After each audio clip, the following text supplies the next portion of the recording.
Nous avons 2h15, 2h30 avant le déjeuner à passer ensemble.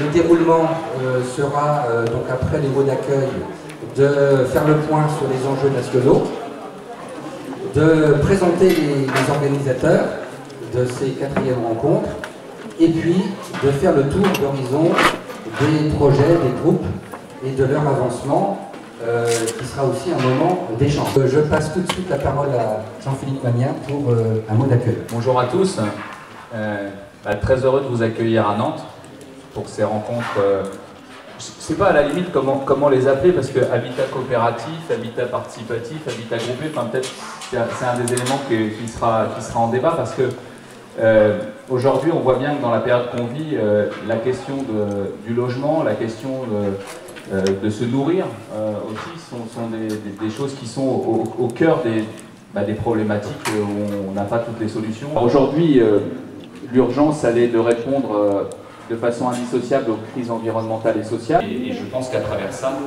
nous, élus en tout cas, on doit aussi changer de posture. La solution n'est pas uniquement dans le logement social, même si elle est fondamentale, c'est-à-dire qu'aujourd'hui, dans une ville comme la nôtre, qui respecte la loi SRE sur le logement social, on voit bien qu'on a un déficit d'initiatives citoyennes en matière de développement de logement, notamment sous des formes coopératives, que dans les initiatives d'économie solidaire, la question du logement est venue un peu plus tard que d'autres.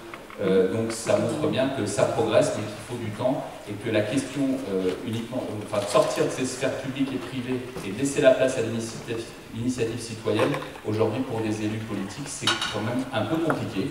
Le soutien au projet de coopérative d'habitants figure ainsi clairement parmi nos priorités dans les mois à venir. Ce soutien se fera selon nos moyens, modestes, c'est Vincent Loyer qui écrit, mais avec détermination, car nous sommes convaincus de l'intérêt de vos démarches.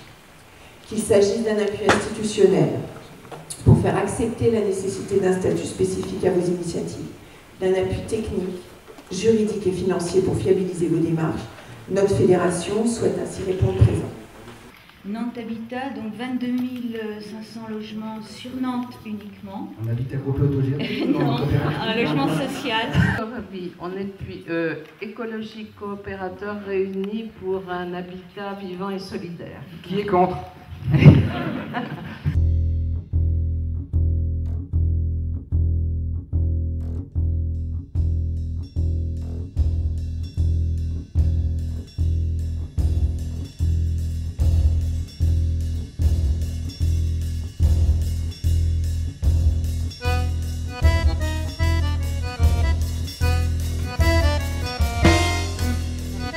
Nous sommes un groupe de personnes autour de 60 ans qui désiront créer un lieu pour vieillir ensemble. En un nom, ni plus ni moins.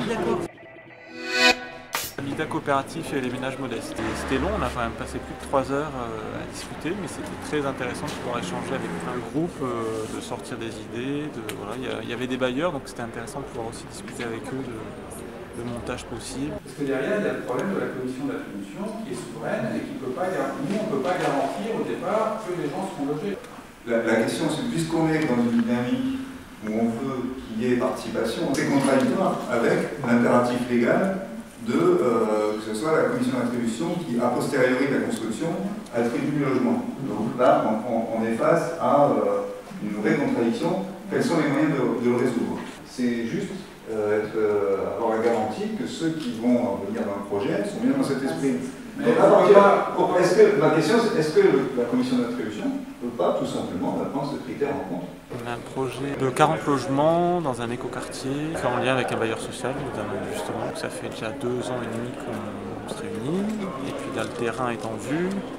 Normalement, on devrait pouvoir y habiter dans 4 ans. Ouais, la classe. Ce sera que de la propriété collective et ce sera que de la location, parce que c'est le plus simple. Quel statut?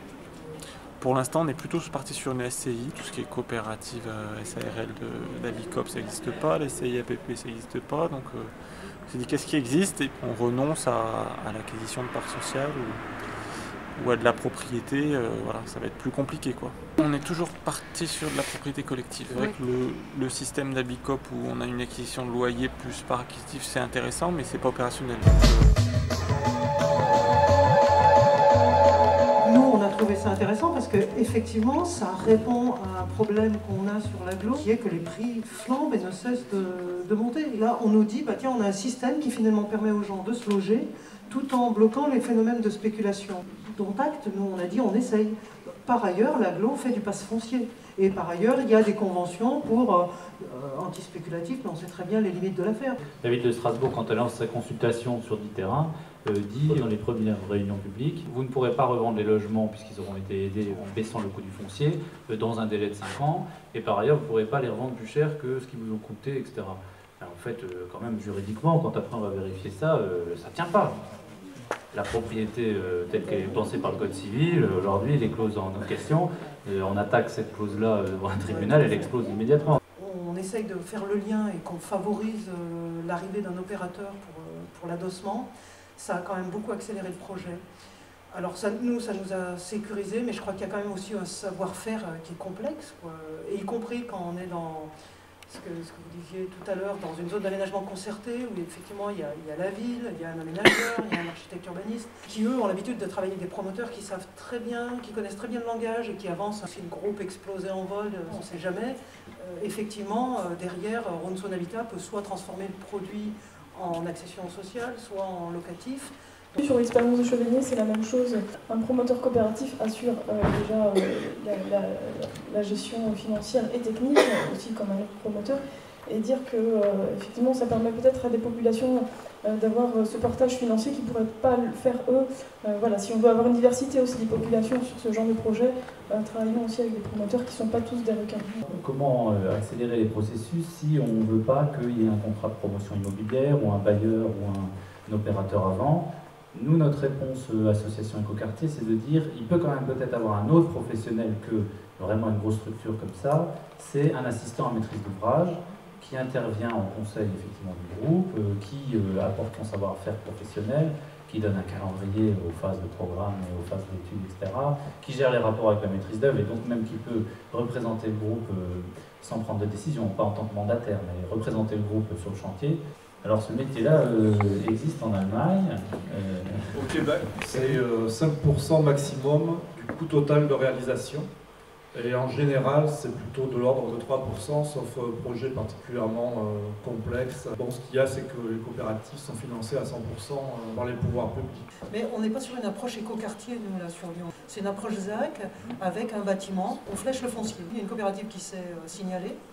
Et on lui dit d'accord, ça peut être là, mais dans ce cas-là, voilà, c'est 4000 m² de chambre, il faut que vous trouviez l'adossement. Vous mettiez d'accord avec l'opérateur, vous nous présentez votre programme, un montage d'adossement qui finance et un financement, et OK. Pour que c'est un sens, cette démarche participative, c'est qu'il y a un rapport dans le temps entre les destins individuels et puis les enjeux des collectivités.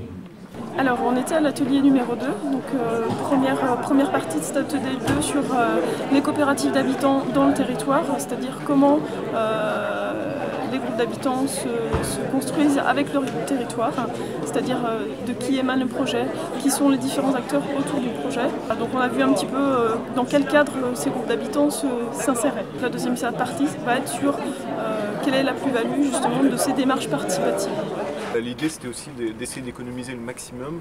On aide au maximum le temps qu'on peut avec les aides légales, mais au bout d'un moment, nous on bloque sur le prix du foncier. Le prix du foncier il monte jusqu'à... Enfin, en Chonnes ça monte à 7 000 € du mètre carré. Donc comment on parvient à faire descendre en dessous des 3 000 faut considérer qu'on est vaguement dans le social. C'est là où on a essayé de trouver cette méthode de coopérative de construction pour essayer d'économiser la promotion. En fait, là, on est en autogestion sur ce lieu.